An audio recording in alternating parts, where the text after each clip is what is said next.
মিথের সঙ্গে সাহিত্যের নারীর সংযোগ একটি আরেকটির সাথে ওতপ্রোতভাবে জড়িত।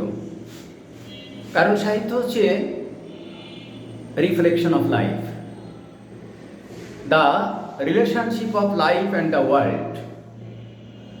This is literature, and in this connection, myth and literature are very, very closely related.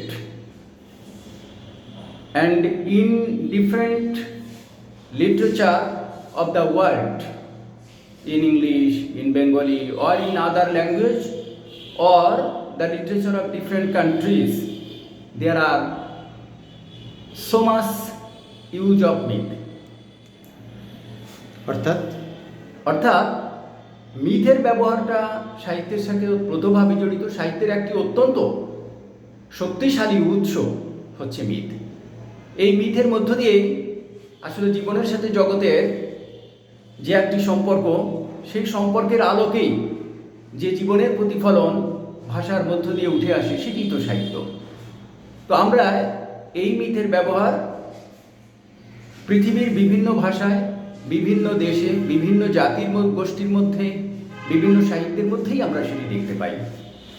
ইংরেজি সাহিত্যের মধ্যে আমরা মিথের ব্যাপক ব্যবহার দেখতে পাই, এবং গ্রিক সাহিত্য, যেটিকে আমরা ক্লাসিক্যাল লিটারেচার বলি, একেবারে আমাদের সমস্ত শিল্প সংস্কৃতি সাহিত্যের যেটিকে আমরা একেবারে গোড়া বলে থাকি, উৎস বলে থাকি, যেটাকে আমরা মডেল বলে থাকি, সেই ক্লাসিক্যাল লিটারেচারে মিথের রয়েছে প্রচণ্ড দোর্দণ্ড প্রতাপ, বা মিথের ব্যবহার রয়েছে সব থেকে শক্তিশালী অবস্থানে।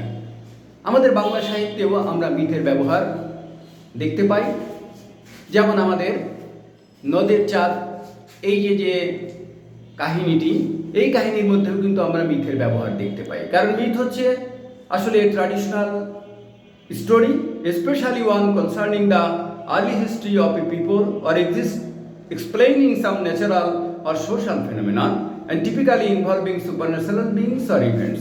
অর্থাৎ মিথের মধ্যে আমরা বুঝতে পারি যে এটা অনেক আগের কোনো একটা জাতিগোষ্ঠীর কোনো ইতিহাস, এবং সেখানে কোনো প্রাকৃতিক বা সামাজিক বিষয় যেটা জোরালোভাবে উঠে আসে, এবং সেখানে কিছু সুপারন্যাচারাল বিইংস আর ইভেন্টসের ইনভলভমেন্ট থাকে। তো এরকম আমরা সব সাহিত্যেই দেখতে পাই। গ্রিক সাহিত্যে, ইংরেজি সাহিত্যে, সংস্কৃত সাহিত্যে, অ্যারাবিক সাহিত্যে আমরা প্রচুর এরকম ব্যাপার দেখতে পাই। আর আমাদের বাংলা সাহিত্যেও এর ব্যাপক ব্যবহার